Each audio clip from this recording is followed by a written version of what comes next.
Hello विद्यार्थी मित्रांनो, एस-बी-एस क्लबमध्ये आपल्या सर्वांचं पुन्हा एकदा स्वागत आहे. आपली नदी प्रणाली हा टॉपिक सुरू होता. गोदावरी नदी आपली झालेली आहे लाईव्ह लेक्चरमध्ये, पण काही कारणास्तव आपल्याला भीमा नदी, कृष्णा नदी रेकॉर्डेड लेक्चरमध्ये टाकायचं आहे. सर्वांनी भीमा नदी, कृष्णा नदी व्यवस्थित बघून घ्यायची. जे तुमचा टी-सी-एसचा पॅटर्न आहे, ओके? तलाठी भरती 2023 साठी टी-सी-एसचा जो पॅटर्न आहे, त्याप्रमाणे आपल्याला नदी प्रणाली फार महत्त्वाचा घटक आहे आणि आपल्याला नदी प्रणाली पूर्ण व्यवस्थित करून घ्यायचं आहे. ठीक आहे? आजचा जो आपला घटक आहे, तो म्हणजे तुमचा भीमा नदी व्यवस्थित शिकून घ्यायची आहे. ठीक आहे. भीमा नदी ही महाराष्ट्रातील नदी खोऱ्यांचा जर विचार केला तर 2 क्रमांकाची नदी आहे. 2 क्रमांकाचा खोरा आहे त्याचा. त्याच्यामुळे आपल्या अभ्यासासाठी ही नदी अत्यंत जास्त महत्त्वाची आहे. या व्हिडिओमध्ये तुम्हाला व्यवस्थित भीमा नदीची संपूर्ण माहिती भेटेल. मग भीमा नदी कुठून वाहते, कोणत्या जिल्ह्यातून वाहते, त्याच्या उपनद्या कोणत्या, धरणं कोणते, त्याच्यानंतर संगमस्थळे कोणती, या सगळ्या गोष्टींची इत्थंभूत माहिती तुमच्यापर्यंत पोहोचणार आहे. व्यवस्थित बघायचं, पॉज करा योग्य त्या ठिकाणी. तुम्हाला नोट्स काढायच्या असतील तर नोट्स काढू शकता. अन्यथा आपल्या सारथी मराठी व्याकरण हा जो टेलिग्रामचा ग्रुप आहे, सारथी मराठी व्याकरण, या ठिकाणी त्याच्या नोट्सही तुम्हाला उपलब्ध होतील. ओके. तर सर्वप्रथम भीमा नदीमध्ये आपलं स्वागत आहे. आता पहिल्यांदा लक्षात ठेवा, की भीमा नदी सुरू करण्याच्या पूर्वी आपल्याला इन जनरल माहिती पाहिजे बरं का, की भीमा नदी नेमकं भीमा नदी कुठून वाहते? ठीक आहे. भीमा नदी महाराष्ट्राच्या कोणत्या प्रदेशातून वाहते, या सगळ्या गोष्टी माहिती पाहिजे. आता आपल्या सर्वांना माहित आहे, या ठिकाणी पहिल्यांदा मी सह्याद्री पर्वत काढतोय. ठीक आहे. छोट्याशा स्वरूपात काढतो सह्याद्री पर्वत, तुम्हाला दिसेल असा. ठीक आहे. हा समजा आपला एक सह्याद्री पर्वत आहे आणि सह्याद्री पर्वताच्या जर उपडोंगर रांगाचा आपण विचार केला, तर आपल्या सर्वांना माहित आहे, की सगळ्यात वर तुमची सातमाळा अजिंठा ही उपडोंगर रांग आहे. त्याच्या खालच्या दिशेला विचार केला, तर या ठिकाणी तुमची हरिश्चंद्र बालाघाट ही उपडोंगर रांग आहे आणि त्याच्या खालच्या दिशेला, दक्षिणेच्या दिशेला आपली शंभू महादेव ही उपडोंगर रांग आहे. त्या 3 सह्याद्री पर्वताच्या उपडोंगर रांगा आहेत. ही तुम्हाला जनरल माहिती माहिती असं मी गृहीत धरतो. ठीक आहे. हे वरची कोणती आहे रे? तर वरची जी उपडोंगर रांग आहे तिला तुम्ही काय म्हणता? सातमाळा अजिंठा म्हणता. ठीक आहे. सातमाळा अजिंठा उपडोंगर रांग म्हणता. त्याच्या खाली जी आहे ती हरिश्चंद्र बालाघाट उपडोंगर रांग आहे आणि त्याच्या खालच्या दिशेला शंभू महादेव ही उपडोंगर रांग आहे. ठीक आहे. हे क्रमानं तुम्हाला लक्षात ठेवायच्यात, उत्तरेकडून दक्षिणे किंवा किंवा दक्षिणेकडून उत्तरेकडे. आता हे का सांगितलं तुम्हाला, हे का माहिती असावं? या डोंगर रांगेच्या दरम्यान तुमच्या महाराष्ट्रातील महत्त्वाच्या नद्या वाहत असतात. ओके. त्याच्यामध्ये सातमाळा अजिंठा या डोंगर रांगेचा विचार केला, त्याच्या दक्षिणेला आणि हरिश्चंद्र बालाघाटच्या उत्तरेला जी नदी वाहते या 2 डोंगररांगाच्या दरम्यान, तिला तुम्ही गोदावरी नदी असं म्हणता. ठीक आहे. इथून गोदावरी नदी वाहते. ओके. गोदावरी नदीबद्दलची माहिती आपण आपल्या लाईव्ह लेक्चरला बघितलेली आहे. आता आपल्याला जी नदी शिकायची भीमा नदी, ती हरिश्चंद्र बालाघाटच्या दक्षिणेच्या दिशेला आहे आणि शंभू महादेव डोंगराच्या उत्तरेला, म्हणजे हरिश्चंद्र बालाघाट आणि शंभू महादेव डोंगररांग यांच्या दरम्यान भीमा नदी वाहत असते. ठीक आहे. तर ही भीमा नदी आहे. असं ही पुढे महाराष्ट्रातून पुणे, सोलापूर जिल्ह्यामधनं बाहेर पडते आणि कर्नाटकमध्ये जाते. ठीक आहे. आणि कर्नाटकमध्ये ती कृष्णा नदीला मिळते. ओके.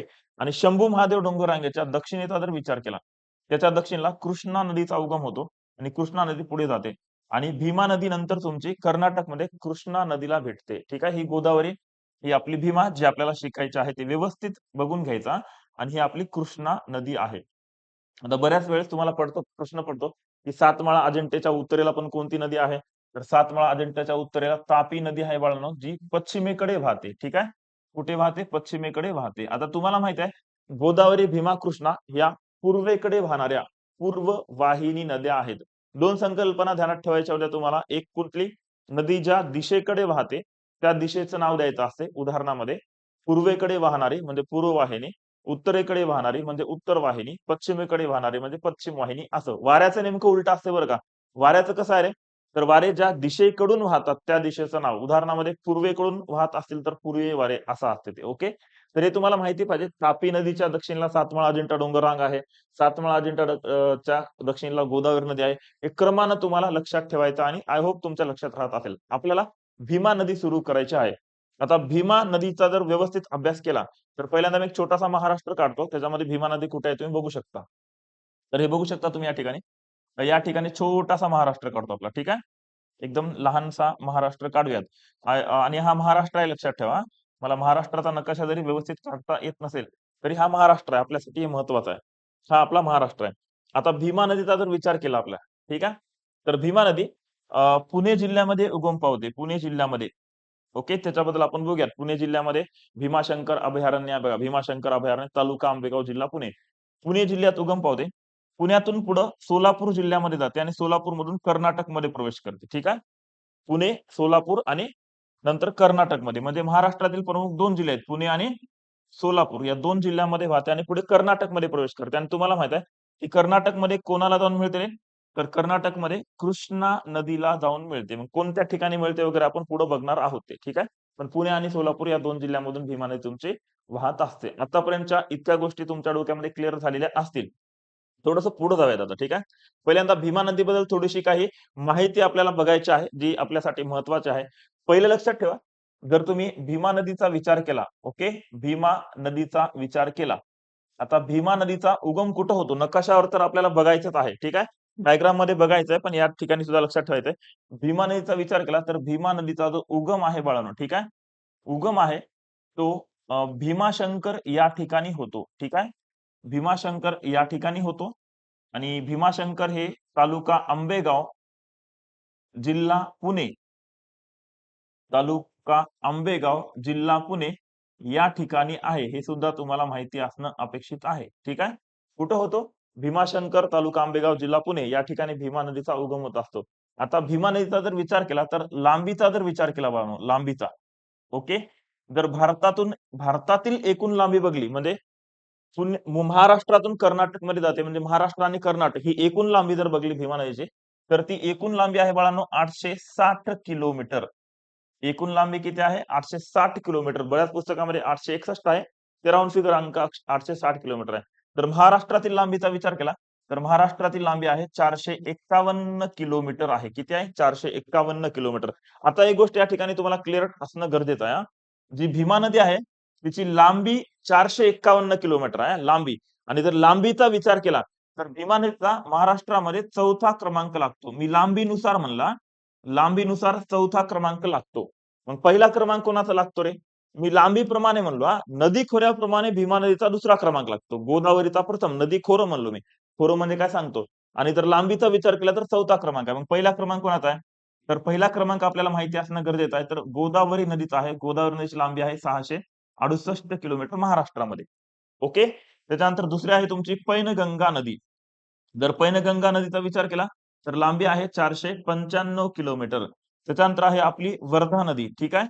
वर्धा नदीची लांबी आहे 455 किलोमीटर. 455. त्याच्यानंतर भीमा नदी येते 451 किलोमीटर लांबीची. लांबीचा विचार केला तर 4थ्या क्रमांकाला येते. जर खोऱ्याचा विचार केला, ठीक आहे. तर नदी खोऱ्याचा विचार केला तर भीमा नदीचे खोरे जे आहे आपलं भीमा नदी खोरे हे महाराष्ट्रामध्ये 2 क्रमांकाला येते. भीमा नदी खोरे महाराष्ट्रामध्ये क्रमांक कितवा लागतो? 2रा. पहिला क्रमांक लागतो बाळांनो गोदावरी नदीचा. आता नदी खोरं म्हणजे काय ते आपल्या सर्वांना माहिती पाहिजे. इथं बघा, ही एक नदी आहे समजा. ठीक आहे. ही एक नदी आहे. या नदीला ही उपनदी येऊन मिळतात. ह्या छोट्या-छोट्या उपनद्या येऊन मिळतात. आता ह्या उपनदीला आणखीन एक उपनदी येऊन मिळाली समजा असे. त्या उपनद्या येऊन मिळाल्यात. नदी खोरं म्हणजे नेमकं काय? हा इथून एवढा जो प्रदेश आहे, याला तुम्ही नदी खोरं असं म्हणत असता आणि असा जर विचार केला तर भीमा नदी 2ऱ्या क्रमांकाला येते. कितव्या क्रमांकाला येते? 2ऱ्या क्रमांकाला येते. हेही आपल्याला माहिती असणं गरजेचं होतं. ठीक आहे. किंवा माहिती असणं गरजेचं आहे. कळते? 860 किलोमीटर लांबी आहे. त्याच्यानंतर पुढे लक्षात ठेवायचं 451 किलोमीटर.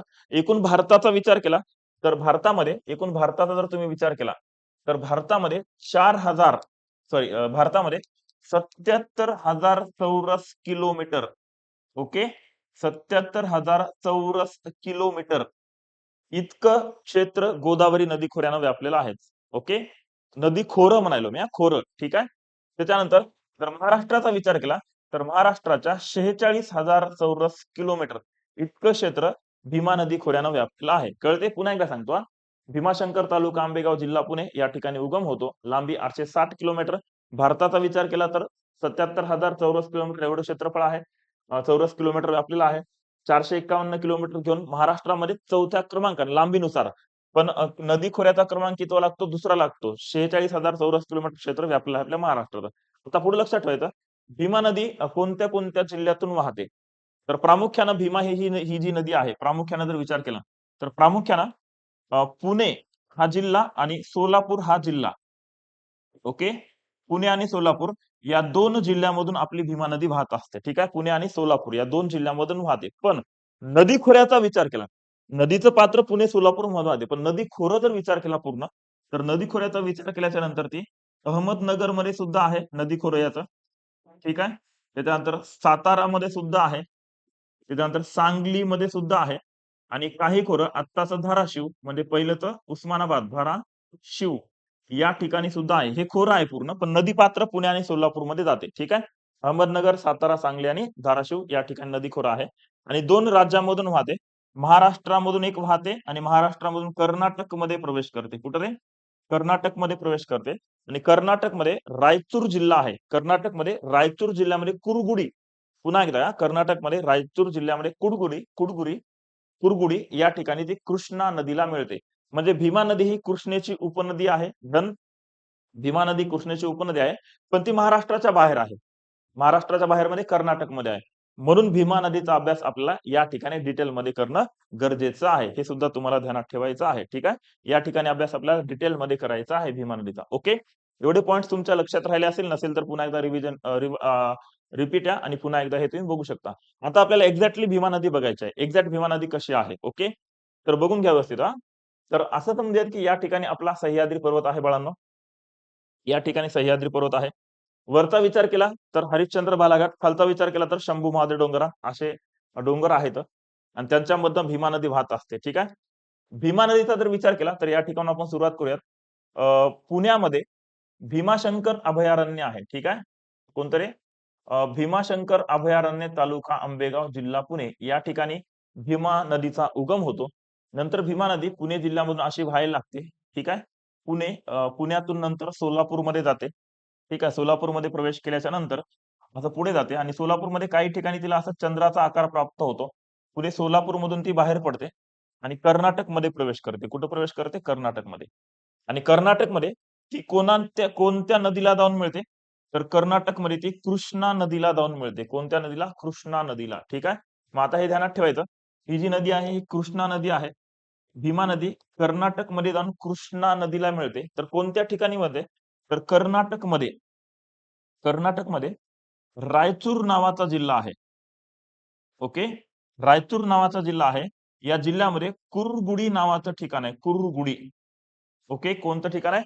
कुरगुडी नावाचं ठिकाण आहे. कुठं आहे ते? कर्नाटकमध्ये. ओके.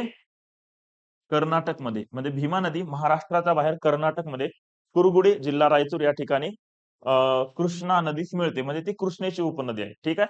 ही आपली भीमा नदी पुणे आणि सोलापूर जिल्ह्यामधून वाहत असते. आता थोडंसं बघा भीमा नदीच्या उपनद्याचा जर तुम्ही विचार केला बाळांनो. ठीक आहे. भीमा नदीच्या उपनद्याचा.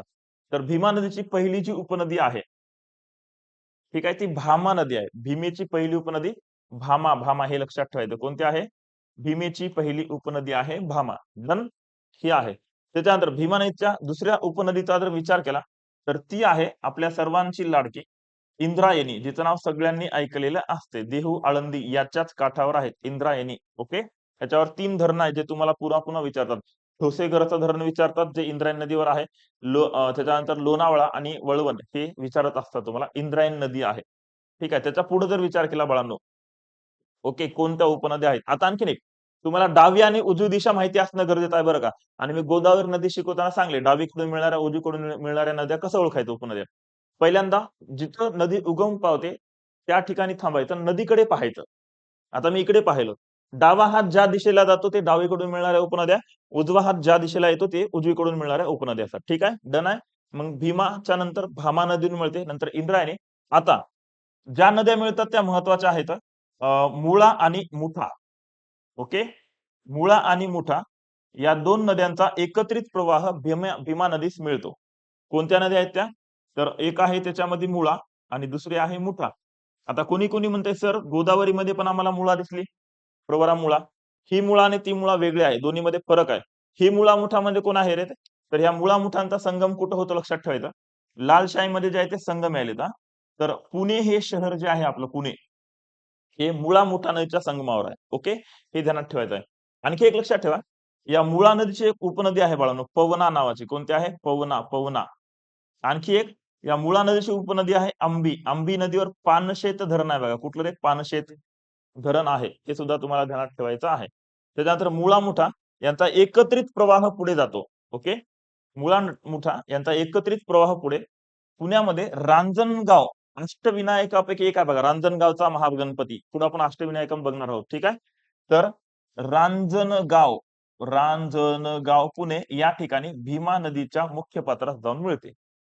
डन. भीमा नदीच्या मुख्य पात्रात जाऊन मिळते. आता थोडस जर पुढचा विचार केला तुम्ही, ओके, थोडस पुढचा विचार केला तर सातारा जिल्ह्यामधील कुठली सातारा जिल्ह्यामधील नीरा नदी आहे. नीरा नीरा कोणती नदी आहे? नीरा नदी आहे. ती जाऊन आपल्या भीमेस मिळते. नीरा. डन. नीरेची एक महत्वाची उपनदी आहे, करा नावाची आहे. करा करा. आता करा खूप महत्वाची आहे बरं का. कारण करा नदीवर जेजुरी नावाचं ठिकाण आहे. मोरेश्वर म्हणजे मोरगाव नावाचं ठिकाण आहे, ज्याला मयुरेश्वर म्हणतात, अष्टविनायकापैकी आहे, हे आहे. आणि करा आणि नीरा या दोन नद्यांचा संगम कुठं होतो तर बारामती आहे बघा, बारामती. बारामतीमध्ये सोनगाव नावाचं ठिकाण आहे, सोनगाव. या ठिकाणी करा आणि नीरा या दोन नद्यांचा संगम होत असतो. ओके. चला आपण पुढे जाऊयात. आता वरच्या दिशेनं म्हणजे तुमच्या डावीकडच्या दिशेनं बघायचे कोणकोणत्या नद्या मिळतात. ठीक आहे, डावीकडच्या दिशेनं. जर डावीकडच्या दिशेचा जर विचार केला बाळांनो आपण, तर वरच्या दिशेने पहिली जी नदी येऊन मिळते, थोडीशी आपण शाई चेंज करूयात वरच्या साईडनं, ही शाई घेऊ. ठीक आहे. वरच्या दिशेने विचार केला तर जी पहिली उपनदी येऊन मिळते ती आहे वेळ नदी. वेळ. कोणती नदी आहे? वेळ. वेळ नदी येऊन मिळते. ठीक आहे. त्याच्यानंतर डाव्या दिशेचा विचार केला, जी दुसरी उपनदी येऊन मिळते ती सुद्धा महत्वाची आहे. ती आहे बाळांनो घोड नदी. घोड. ओके. आणि या घोड नदीची आणखीन एक उपनदी आहे कुकडी. आता तुम्हाला माहित आहे ओझर अष्टविनायकापैकी एक ठिकाण आहे कुकडी.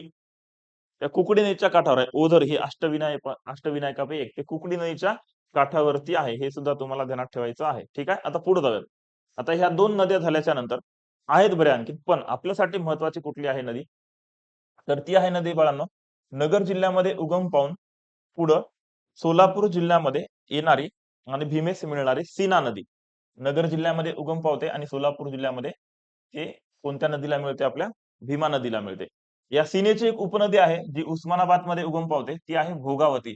मग आता कोणी कोणी म्हणते तर भोगावती ती कोणती म्हणते जी पंचगंगा कोल्हापूर आपण ऐकतो ती वेगळी, ही उस्मानाबाद जिल्ह्यामध्ये वेगळी. एकाच नावाच्या अनेक नद्या असू शकतात. ठीक आहे. सीना नदी आणि भोगावती नदी. आता सीना आणि भोगावतींचा संगम कुठं? सीना आणि आपल्या भीमेचा संगम कुठं होतो? तर हत्तर कुंडल संगम. मी कुंडल लिहितो. ठीक आहे. कुंडल संगम या ठिकाणी यांचा संगम होतो. कुंडल या ठिकाणी सोलापूर जिल्ह्यामध्ये. डन आहे. इंद्रायणी आणि भीमेचा संगम कुठं होतो? तर तुळपूर या ठिकाणी होतो. कुठं? तुळपूर या ठिकाणी होतो. वेळ आणि भीमा नदीचा संगम कुठं होतो? तर तळेगाव या ठिकाणी होतो. तळेगाव. तळेगाव. आपल्यासाठी महत्वाचे नाही आहेत तेवढे हे. आपल्यासाठी महत्वाचं आहे मुळामुठांचा संगम पुणे या ठिकाणी होतो. मुळामुठांचा एकत्रित प्रवाह रांजणगाव या ठिकाणी जातो. त्याच्यानंतर लक्षात ठेवायचं असेल सीना नदीचा संगम लक्षात ठेवा. नंतर भीमा नदी कोणत्या ठिकाणी जाऊन कृष्णा नदीत मिळते? तर कर्नाटकमध्ये कुर्गडी नावाचं ठिकाण आहे, ज्याचा जिल्हा रायचूर आहे. तर ह्या याच्या उपनद्या आहेत. या उपनद्या तुम्हाला लक्षात राहिल्या असेल असं मी गृहीत धरलो. ठीक आहे. हे लक्षात असणं महत्वाचं आहे. आता धरणं सांगतो काय? काही धरणं सांगतो, काही धरणं आपल्या नोट्समध्ये आहेत, ते तुम्हाला पाहून घ्यायचे आहेत. ओके. पण महत्वाचे महत्वाचे धरणं सांगून ठेवतो तुम्हाला. आता धरणासाठी आपण थोडीशी वेगळी ही शाई वापरायची हिरवी. बघा इथं. आणखीन एक भीमा नदी ज्यावेळेस पुणे जिल्ह्यातून सोलापूर जिल्ह्यामध्ये प्रवेश करते, तर तुम्हाला या ठिकाणी काहीतरी दिसायला बघा हे इथं. तर पंढरपूर नावाचं ठिकाण आहे. पंढरपूर आपल्याला माहिती आहे पंढरपूर. तर पंढरपूरमध्ये हिला चंद्राचा आकार प्राप्त होतो म्हणून भीमा नदीला चंद्रभागा नदी म्हटलं जातं. काय रे? चंद्रभागा नदी म्हणलं जातं. चंद्रभागा नदी म्हणजे दुसरी तिसरी कोणती नदी नसून ती कोणती नदी आहे? तर भीमा नदीच आहे. ओके. चंद्रभागा नदी.